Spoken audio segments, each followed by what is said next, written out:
하나님께서 우리 공동체에게 오늘 허락하신 말씀은 요한복음 19장 17절부터 27절까지 말씀입니다. 요한복음 19장 17절부터 27절까지 말씀 우리 보겠습니다. 우리 한 절씩 교독합시다. 그들이 예수를 맡음에 예수께서 자기의 십자가를 지시고 해골 히브리 말로 골고다이라 하는 곳에 나가시니 그들이 거기서 예수를 십자가에 못 박을새 다른 두 사람도 그와 함께 좌우편에 못 박으니 예수는 가운데 있더라. 빌라도가 패를 써서 십자가 위에 붙이니 나사렛 예수 유대인의 왕이라 기록되었더라.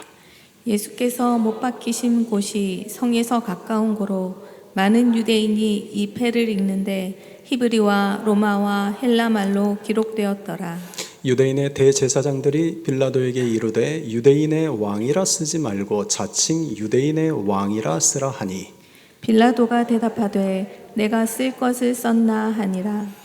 군인들이 예수를 십자가에 못 박고 그의 옷을 취하여 네 깃에 나눠 각각 한 깃씩 얻고 속옷도 취하니 이 속옷은 호지 아니하고 위에서부터 통으로 짠 것이라. 군인들이 서로 말하되 이것을 찢지 말고 누가 얻나 제비 뽑자 하니 이는 성경에 그들이 내 옷을 나누고 내 옷을 제비 뽑나이다 한 것을 응하게 하려 함이로라. 군인들은 이런 일을 하고 예수의 십자가 곁에는 그 어머니와 이모와 글로바의 아내 마리아와 막달라 마리아가 섰는지라. 예수께서 자기의 어머니와 사랑하시는 제자가 곁에 서 있는 것을 보시고 자기 어머니께 말씀하시되 여자여 보소서 아들이니이다 하시고 또 그 제자에게 이르시되 보라 내 어머니라 하신대 그때부터 그 제자가 자기 집에 모시니라. 아멘. 기독교는 십자가의 종교입니다. 이제 십자가 없는 기독교, 십자가 없는 교회는 거짓입니다. 교회는 십자가를 통하여 이루어진 공동체이기 때문입니다. 예수님에게 있어서 십자가는 어떤 의미일까요? 예수님에게 십자가의 의미는 한 단어로 요약하면 그것은 사랑입니다. 예수님의 사랑은 크게 두 가지 방향으로 흘러갑니다. 하나는 하나님 아버지를 사랑하시는 것입니다. 예수님께서 십자가를 지시고 예수님께서 십자가에 달리신 것은 아버지의 뜻에 순종하기 위해서였습니다. 그래서 예수님은 마지막까지 하나님께 이렇게 기도하셨습니다. 나의 원대로 마시옵고 아버지의 원대로 하옵소서. 예수님의 사랑은 무엇입니까? 라고 묻게 된다면 예수님은 이렇게 한 단어로 대답해 주실 것입니다. 사랑은 순종이다. 예수님은 하나님 아버지를 사랑하셨기 때문에 하나님 아버지의 뜻에 마지막까지 순종하셨습니다. 그래서 제자들에게도 이같이 말씀하셨습니다. 요한복음 14장 21절과 23절을 보면 나의 계명을 지키는 자라야 나를 사랑하는 자다. 사람이 나를 사랑하면 내 말을 지킬 것이다. 예수님에게서 사랑은 순종입니다. 그러니 순종 없는 사랑은 거짓 사랑입니다. 우리가 하나님을 사랑한다고 말하고 예수님을 사랑한다고 말하지만 우리의 삶에 순종이 없다면 그것은 거짓 사랑입니다. 예수님은 누구보다도 아버지 하나님을 사랑하셨습니다. 그래서 그 사랑 때문에 하나님의 뜻에 순종하여 십자가를 지신 겁니다. 예수님에게 사랑은 또 하나는 우리를 사랑하는 것으로 흘러갑니다. 예수님은 사람을 사랑하십니다. 예수님이 우리를 사랑하신 이유는 한 가지입니다. 하나님 아버지가 우리를 사랑하셨기 때문입니다. 여러분, 내가 누군가를 사랑하게 되면 그 사람의 과거도 사랑하게 되고 그 사람의 허물까지도 사랑하게 됩니다.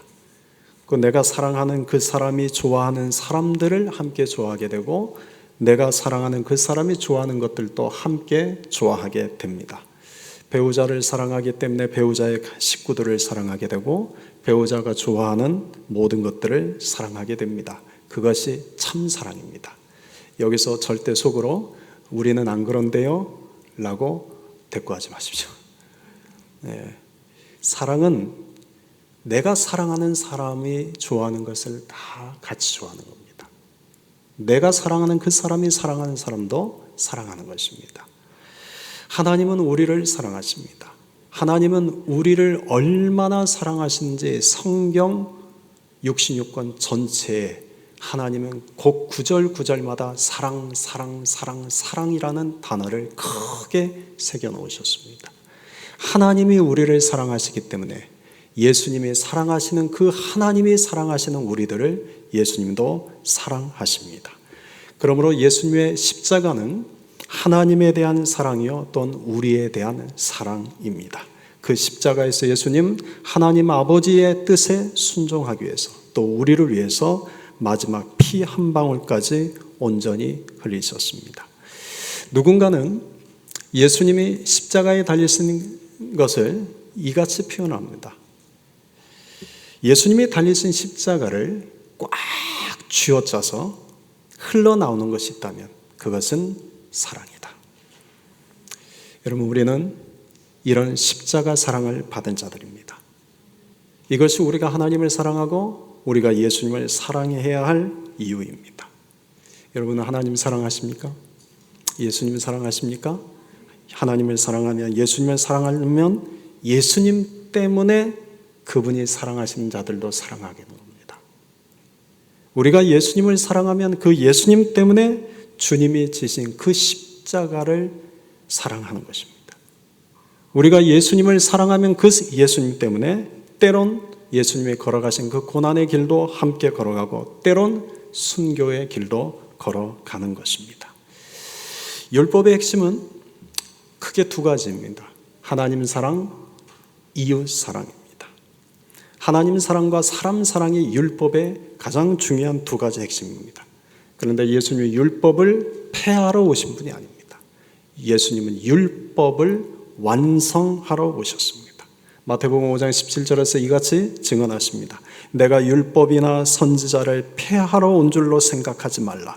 폐하러 온 것이 아니요 완전하게 하려 함이라. 여러분, 이 율법이 완성된 것이 곧 십자가입니다.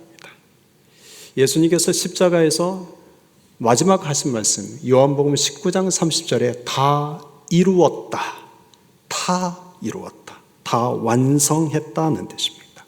아버지의 뜻을 이루셨다는 뜻이요, 십자가 구원의 길을 이루셨다는 뜻이요, 또한 율법을 완성하셨다는 뜻입니다. 십자가에서 예수님은 하나님 사랑과 사람 사랑에 대한 모든 것을 다 완성하셨습니다. 여러분, 우리의 사랑은 불완전합니다. 우리의 사랑은 성숙하지 못한 사랑입니다. 우리의 사랑은 불완전합니다. 우리의 사랑은 미숙합니다. 그러나 우리를 향한 주님의 사랑은 완성된 것입니다. 그 예수님의 그 사랑의 완성됨이 십자가 위에서 드러납니다. 그래서 예수님이 사랑하지 못할 사람은 없습니다. 우리는 사랑이 연약하고 우리는 사랑이 부족하고 우리는 사랑이 미숙하기에 우리는 사랑이 완성되지 않은 자들에게 우리는 사랑하는 사람보다 사랑하지 못할 사람이 더 많습니다. 우리는 사랑해야 될 사람조차도 사랑하지 못하고 살아갑니다. 그러나 예수님의 사랑은 완성된 사랑이시기에 예수님은 그분 앞에 나오는 자들이 그가 누구든지 간에 사랑하십니다.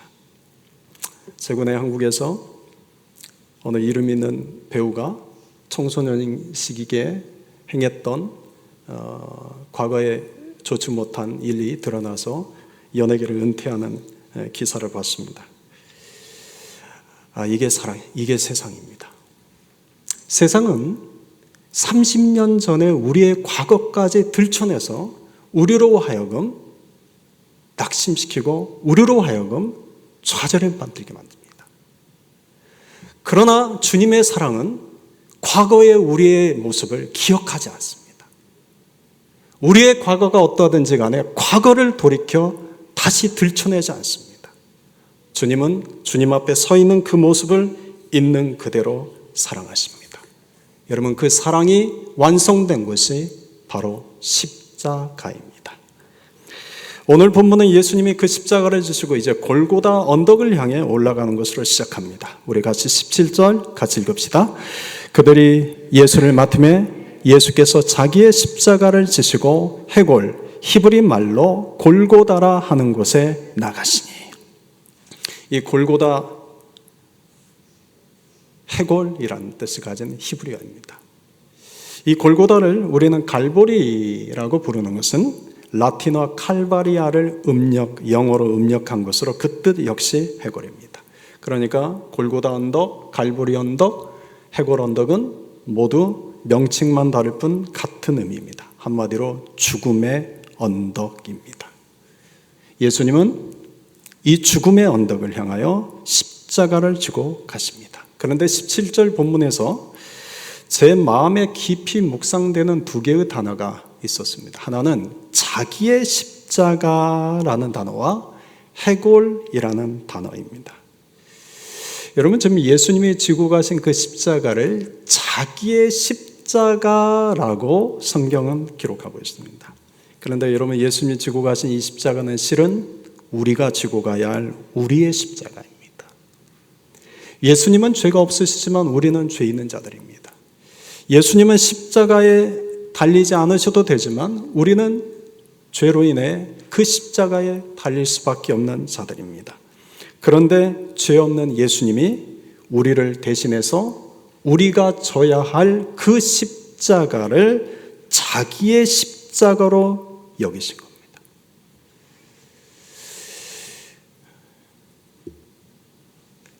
저는 이 대목을 묵상하면서 그냥 마음에 어떤 깊은 감동이 밀려오는 경험을 했습니다.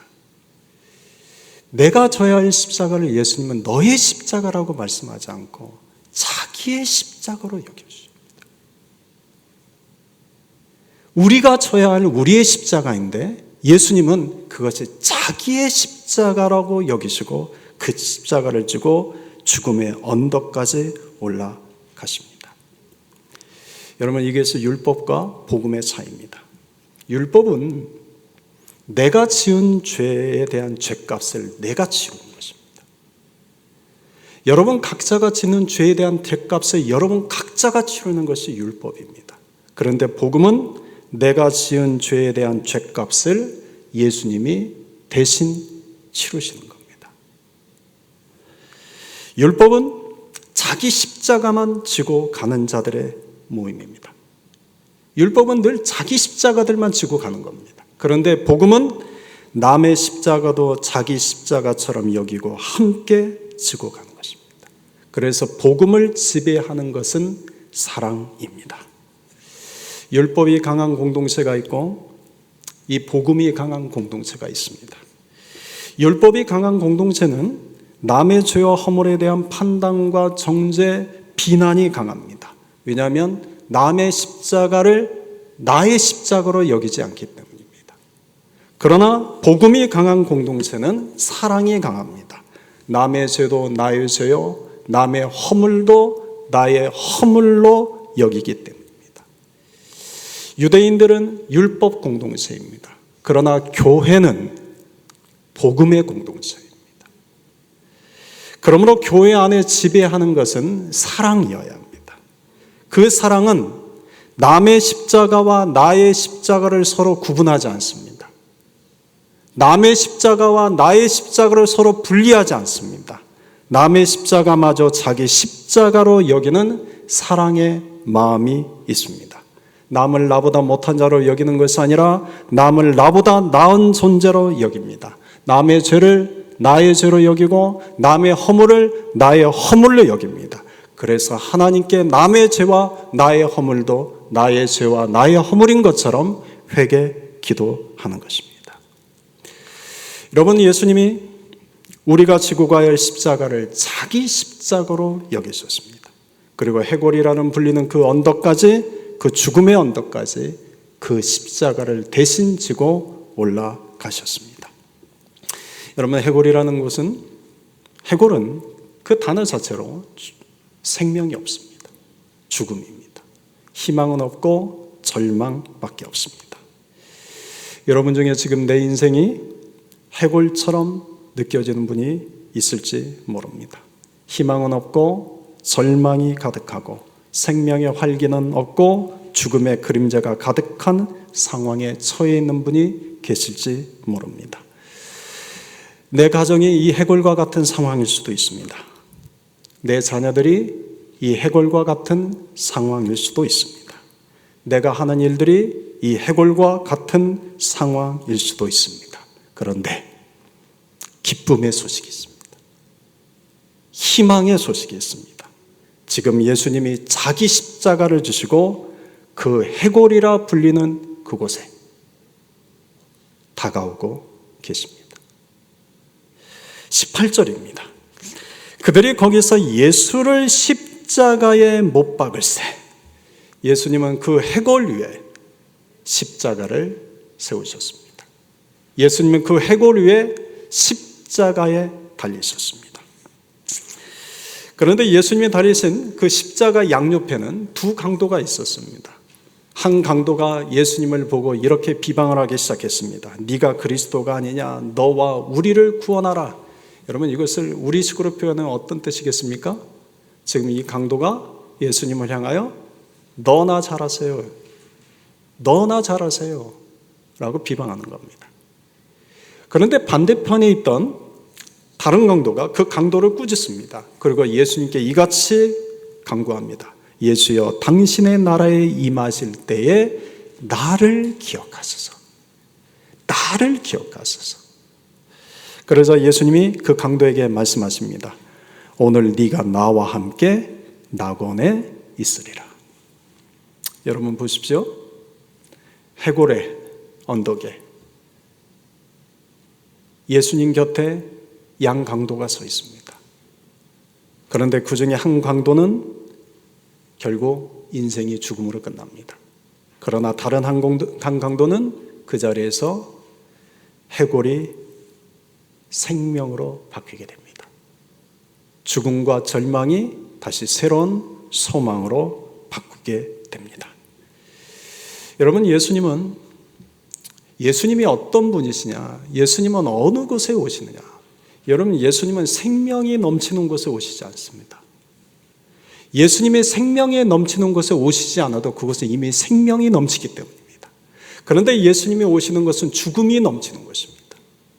예수님이 오시는 것은 희망이 넘치는 곳이 아니라 언제나 절망이 넘치는 곳에 오십니다. 그래서 예수님은 우리 인생에 찾아올 때도 내 인생이 절망에 빠져 있고 내 인생이 생명이 아닌 죽음의 그림자에 가득할 때, 그때 예수님은 찾아오십니다. 그리고 나에게 그분의 십자가를 세우십니다. 그런데 여러분, 그 예수님의 십자가가 해골 언덕에 세워질 때 모두가 다 죽음에서 생명을 얻는 것은 아닙니다. 모두가 다 절망이 희망이 되는 것은 아닙니다. 두 강도 중에 단 한 강도, 예수여 나를 기억하소서 라고 예수님을 믿고 기도했던 그런 사람에게 주님의 은혜가 이루어집니다. 저는 저 역시도 인생이 힘들 때가 많습니다. 저 인생에도 여러분에게 다 말할 수 없지만 짧은 인생 속에서 참 겪어야 했던, 참 어렵고 힘들었던 많은 일들이 있었습니다.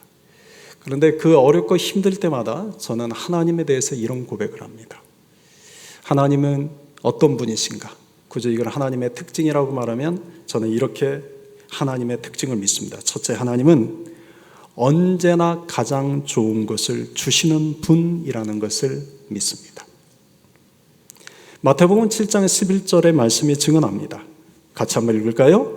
너희가 악한 자라도 좋은 것으로 자식에게 줄 알거든 하물며 하늘에 계신 너희 아버지께서 구하는 자에게 좋은 것으로 주시지 않겠느냐. 저는 이 말씀을 믿습니다.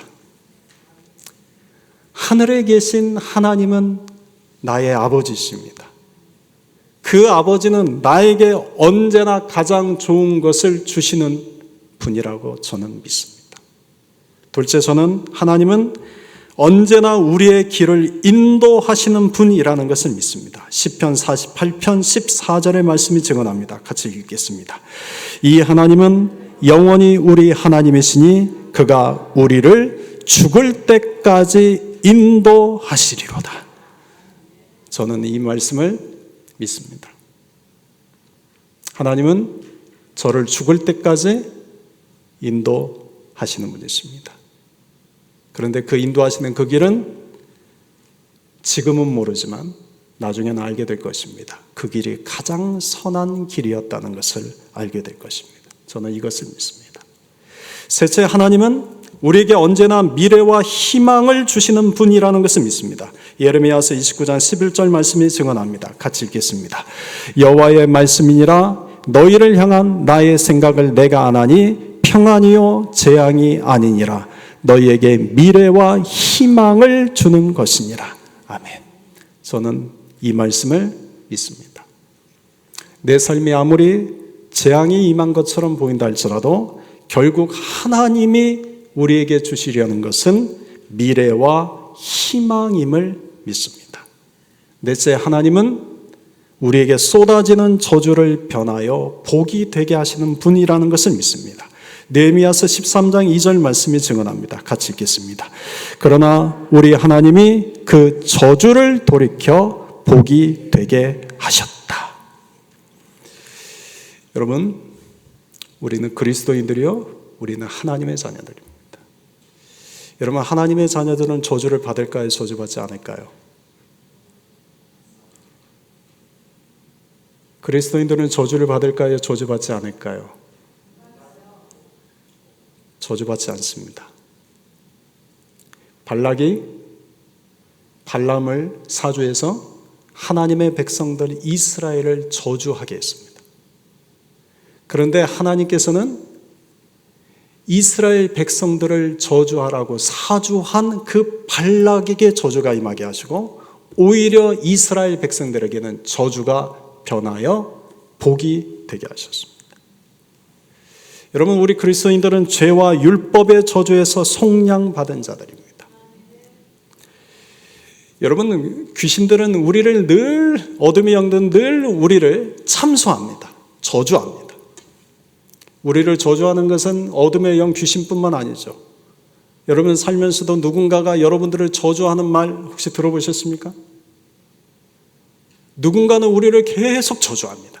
그런데 여러분, 그 저주하는 자에게 그 저주가 임하고 우리에게는 그 저주가 변하여 복이 되게 하십니다. 저는 이것을 믿습니다.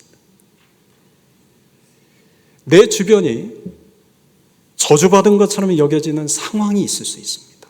그러나 하나님의 자녀들은 우리를 주님은 결코 저주받게 하지 않습니다. 그 이유가 뭔지 아십니까? 예수님께서 십자가에서 저와 여러분을 향한 그 저주를 이미 다 받으셨기 때문입니다. 갈라디아서 3장 13절에서 말씀합니다. 같이 읽겠습니다. 그리스도께서 우리를 위하여 저주를 받은 바 되사 율법의 저주에서 우리를 속량하셨으니. 아멘. 그러므로 우리에게 예수님의 십자가는 희망입니다. 예수님의 십자가는 생명입니다. 저는 이것을 믿습니다. 예수님이 십자가에 달리신 시간은 오전 9시였습니다. 23절부터 27절까지는 예수님의 십자가에 달리실 때 그 아래에서 이루어진 일들을 기록하고 있습니다. 오늘 본문을 보면 예수님의 십자가 아래는 세 부류의 사람들이 있었습니다. 첫째는 자기 이익에만 관심인 자들이었습니다. 23절과 24절입니다. 군인들이 예수를 십자가에 못 박고 그의 옷을 취하여 네 깃에 나눠 각각 한 깃씩 얻고 속옷도 취하니 이 속옷은 호지 아니하고 위에서부터 통으로 짠 것이라. 군인들이 서로 말하되 이것을 찢지 말고 누가 얻나 제비 뽑자 하니 이는 성경에 그들이 내 옷을 나누고 내 옷을 제비 뽑나이다 한 것을 응하게 하려 함이로라. 군인들은 이런 일을 하고. 지금 로마 군인들의 관심은 예수님이 입고 있던 옷과 속옷에 있습니다. 서로 그 예수님이 입었던 옷과 그 속옷을 챙기기 위해 신경전을 벌입니다. 그리고는 제비를 뽑아 그것을 나눠 가졌습니다. 지금은 이들은 예수님에게는 관심이 없습니다. 이들의 관심은 자기 이익밖에 없습니다. 죽어가는 예수님이 입고 있던 그 옷과 속옷까지 탐할 정도로 탐심에 사로잡힌 자들이 바로 이들입니다. 여러분, 오늘날 교회는 많습니다. 그 중에 하나도 우리 교회입니다. 그리고 오늘날 교인들이 많습니다. 그들 중에 하나도 바로 우리입니다. 우리는 예수를 믿는다고 말합니다. 그런데 예수를 믿는다고 말하는 사람들 중에 예수님에게는 관심 없고 자기 이익에만 관심을 두고 사는 자들이 많습니다. 때로는 자기 이익이 되는 것이라면 그것이 불법이라는 것을 알면서도 서슴없이 행합니다. 사람이 불법이라는 것을 알면서도 행하는 것은 두 가지 이유 때문이죠. 첫째는 돈 때문이요, 둘째는 관계성 때문입니다. 돈이 되기 때문에 불법이라는 것을 알면서도 행하고, 또는 다른 사람과의 어떤 관계성 때문에 그것이 죄악이라는 것을 알면서도 스스로 자기를 합리화시켜 그 일을 행합니다. 그런데 이런 일을 행하는 것은 결코 예수님 때문이 아닙니다. 예수님을 위해서도 아닙니다. 자기의 이익 때문입니다. 자기의 이익을 위해서입니다. 십자가 아래 있다고 해서 모두가 예수님을 사랑하는 자는 아닙니다. 예수님을 사랑한다고 고백한다고 해서 모두가 다 진정 예수님을 사랑하는 것도 아닙니다. 예수님이 아니라 때론 자기 이익에 눈먼 사람들은 제 아무리 그럴듯한 자기 변명과 자기 합리화를 한다 할지라도 결국 로마 군인들과 다를 바 없습니다. 십자가 아래에 있는 또 한 부류는 구경하는 자들입니다. 오늘 본문에는 이 구경하는 자들이 언급되지 않지만 행간에는 십자가 아래 많은 구경꾼들이 있음을 다른 복음서를 통해 우리가 알게 됩니다. 이들은 모두 다 구경하는 자들입니다. 축구장에 가면 그라운드에는 11명의 선수들이 뜁니다. 그리고 관중석에는 수많은 구경꾼들이 앉아 있습니다. 선수들은 열심히 뛰지만 관중석에 있는 구경꾼들은 열심히 소리 지릅니다. 선수들이 잘하면 박수와 환호를 보내지만 조금만 실수를 하거나 잘못하면 거침없이 소리와 욕설, 비난을 멈추지 않습니다. 때로는 교회 안에도 그런 일이 일어난 것을 봅니다. 선수들처럼 예수님을 위해 열심히 뛰는 사람은 적습니다. 그러나 다수는 관중석에 앉아 있습니다. 다수는 관중석에 앉아서 그냥 앉아있기만 하는 것이 아닙니다. 열심히 뛰는 사람들에게 뒤에서 큰 소리를 지릅니다. 그 소리는 환호와 박수 소리기보다는 주로 비난과 정죄의 소리를 지릅니다. 여러분, 십자가 아래는 예수님만 사랑하는 자들이 있지 않습니다. 십자가 아래는 예수님보다는 자기 이익에 관심을 가진 자들, 십자가 아래는 그저 구경하는 관중석에 앉은 자들이 더 많습니다. 그런데 또 세 번째 부류가 있습니다. 이들은 예수님을 사랑하는 자들입니다. 25절과 26절에 보면 예수님이 달리신 십자가 곁에 4명의 여인들과 예수님의 제자 한 사람의 이름이 언급됩니다. 어머니 마리아와 이모와 글로바의 아내 마리아와 막달라 마리아, 그리고 예수님의 사랑하시는 제자 곧 사도 요한입니다. 이들의 관심은 예수님뿐입니다. 예수님이 십자가를 지실 때 다른 제자들은 모두 도망쳐 숨었습니다. 그러나 이들 4명의 여인들과 사도 요한은 죽음을 무릅쓰고 예수님 십자가 곁을 지켰습니다. 여러분, 그곳에서 예수님이 놀라운 말씀을 하십니다. 그 십자가 위에서 예수님이 자기 십자가 아래에 있는 그들을 향해서 이렇게 말씀합니다. 먼저 어머니에게 말씀합니다. 여자여 보소서 아들입니다. 그리고 제자에게 이렇게 말씀합니다. 보라 네 어머니라. 여러분, 예수님은 큰아들입니다.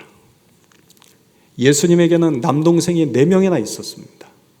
그런데 예수님은 자신의 모친 마리아를 피 한 방울 섞이지 않은 제자 요한에게 맡기신 겁니다. 그래서 교회 전승을 따르면 이 사도 요한은 예수님의 모친 마리아가 죽을 때까지 에베소에서 섬깁니다. 여러분은 왜 예수님은 자기 동생들이 있는데 자기 동생들에게 어머니를 맡기지 않고 제자에게 이 어머니를 맡기셨을까요? 마태복음 12장 50절에서 예수님이 이런 말씀하셨습니다. 누구든지 하늘에 계신 내 아버지의 뜻대로 하는 자가 내 형제요 자매요 어머니니라. 여러분, 지금 예수님의 십자가 아래서 새로운 가족이 맺어진 겁니다. 예수님의 십자가 아래서 예수를 사랑하는 자들은 예수님 때문에 새로운 가족이 된 것입니다. 이들이 예수님의 형제요, 예수님의 자매요, 예수님의 어머니가 되기 때문입니다. 여러분, 이것이 바로 교회입니다. 교회는 예수님의 십자가 아래서 맺어진 새로운 가족입니다. 그런데 오늘 본문에서 우리가 가만히 보면 예수님의 십자가 아래에 있다고 해서 모두가 다 새로운 가족이 되는 것은 아닙니다. 로마 군인들을 보십시오. 그들은 자기 이익에만 눈먼 자들입니다. 구경꾼들을 보십시오. 그들은 그저 비난과 정죄의 소리만 외치는 자들입니다. 그러나 그 십자가 아래서 예수님을 사랑하기 때문에 예수님 앞에 있는 자들만 예수님 안에 새로운 하나님 나라의 가족이 됩니다. 여러분, 십자가 아래에 있는 사람은 많지만 그 십자가 아래서 예수님 때문에 새로운 가족이 되는 사람들은 적다는 것을 알게 됩니다. 여러분, 예수님을 누구보다 사랑했던 사람이 사도 바울입니다.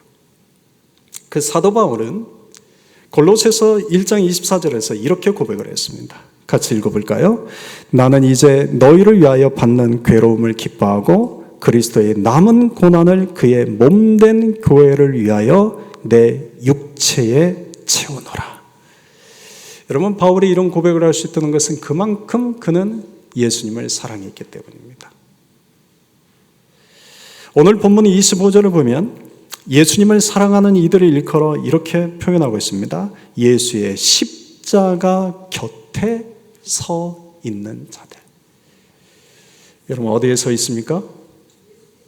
십자가 가까이에 서 있는 자들입니다. 여러분, 많은 이들이 십자가 아래에 있지만 예수님을 사랑하는 자들만이 예수님의 십자가 가까이로 나아갑니다. 그 십자가 가까이 나가는 자들을 예수님은 새로운 하나님 나라의 가족이 되게 하십니다. 오늘 우리는 모두 예수님의 십자가 아래 있습니다. 저도 예수님 십자가 아래 있고 여러분들도 십자가 아래 있습니다. 여러분은 어떤 부류에 속하십니까?